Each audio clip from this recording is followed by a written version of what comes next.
যারা সনদ তৈরি তারা কোনো এক্সট্রা কনস্টিটিউশনাল বডি না। এই যে আন্দোলনটাকে কালিমালিপ্ত করা হয়েছে মবক্রেসির কারণে, এটা ইন্টারিম গভর্নমেন্ট দায়ী এটার জন্য।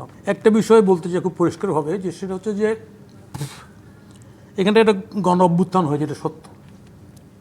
গণ অভ্যুত্থানের পরে সাংবিধানিক ধারাবাহিকতা রক্ষা করে হাইকোর্টের একটা ভার্ডিক্ট নিয়েই কিন্তু আমাদের সরকারটা গঠিত হয়েছে সংবিধানের মধ্যেই।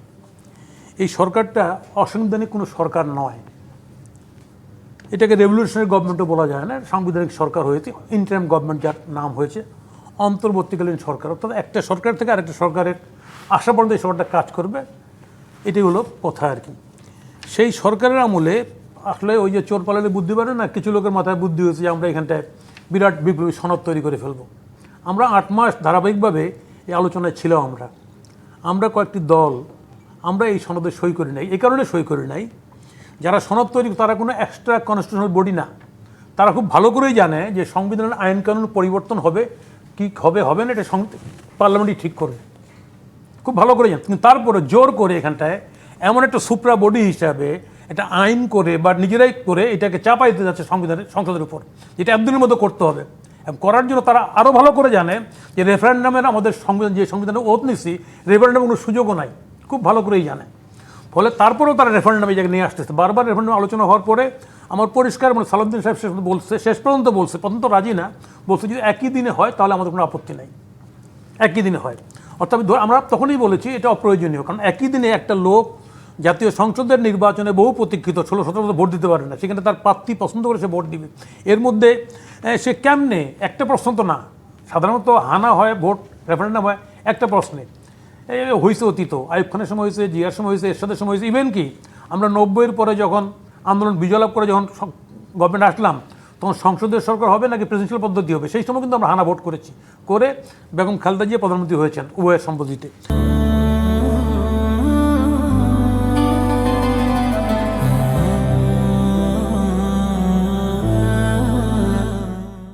তাহলে এইরকম একটা প্রশ্নে হানা ভোট হইতে পারে। এখন এই হানা ভোট করার ক্ষেত্রে দেখবেন ইট ইজ সামথিং নিউ, যে বিরাট অনেকগুলি কয়েকটা প্রশ্ন ভাগ করা হলো, তাই না? আসলে ওই সময়ের মধ্যে পাবলিকের মাথায় যেখানটায় আছে জাতীয় সংসদের ভোট দিয়ে একটা দলকে বা একটা লোককে সংসদে পাঠাবেন, সেইখানটায় এইটা একটা আমরা মনে করছি যেটা অপ্রয়োজনীয়, অনাকাঙ্ক্ষিত ছিল। কিন্তু যেহেতু ওনারা ভালো করেই জানেন যে আমাদের আজকে ভাই বলছেন এখানটায় যে হাইকোর্ট দেখাচ্ছে না, এমনি নর্মাল পিরিয়ডেও যদি কোনো নাগরিক সংক্ষুব্ধ হয়ে যদি মনে করে এই আইনটা, সরকারি আইনটা আমার মৌলিক অধিকার ক্ষুণ্ণ করছে, হাইকোর্টের সেই ক্ষমতা আছে বিচার বিভাগীয় পর্যায়ে ক্ষমতা সেটাকে বাতিল করে দেওয়ার। কিন্তু জামায়াত ইসলামী নেতা শিশির মনির তো বলেছেন তারা বিপ্লব অর্থাৎ বিপ্লবের চেতনাকে অন্যদিকে ঘুরিয়ে দেওয়ার চেষ্টা করছেন। বিপ্লবের চেতনা তো আপনি কনস্টিটিউশনের মধ্যে শপথ করে দিয়েছেন, ওই চোর পালায় বুদ্ধি বাড়ে লাভ নাই তো আপনার। আপনি চোর পালায় বুদ্ধি বাড়তে লাভ নাই, আপনি তো কনস্টিটিউশনে ওত নিচ্ছেন। আপনি ওত নেওয়ার পর আপনি কনস্টিটিউশনকে ওই প্রেসিডেন্টের কাছে শপথ নিচ্ছেন, শপথ নেওয়ার পর আপনি সেখানে গভর্নমেন্ট করছেন, ইন্টারিম গভর্নমেন্ট করছেন হাইকোর্টের ভার্ডিক্ট নিয়ে। আপনার ক্ষমতা থাকলে, ক্ষম থাকলে আপনি সব বিপ্লবী গভর্নমেন্ট গঠন করতেন, করে বিপ্লবী সরকার চালাই দিতেন, যা ইচ্ছে তাই করতেন, কোনো আপত্তি ছিল না তো। মজার ঘটনা হচ্ছে শপথ নেওয়ার পরে যে মবক্রেসিতে সে কায়েম হলো, এটা মবের শাসন, যেটাকে রাষ্ট্রবিজ্ঞানের ভাষায় মবক্রেসি বলে, সেই মবক্রেসির কারণে দেশে অনেক ক্ষতি হয়ে গেছে। এবং এই যে আন্দোলনটাকে কালিমালিপ্ত করা হয়েছে মবক্রেসির কারণে, এটা ইন্টারিম গভর্নমেন্ট দায়ী এটার জন্য।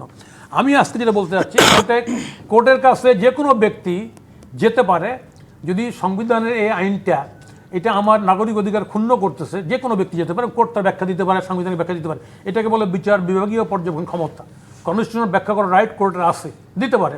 আজকে সংক্ষুব্ধ হয়ে যে ব্যক্তিরা কোর্টে গেছেন, সেখানটায় কোর্ট ইচ্ছা করে কোর্ট দিয়ে আইন করে এটাকে এটা যৌক্তিকভাবে তারা গেছেন সংক্ষুব্ধ ব্যক্তিরা, এবং কোর্ট যৌক্তিকভাবে এটা বলেছেন।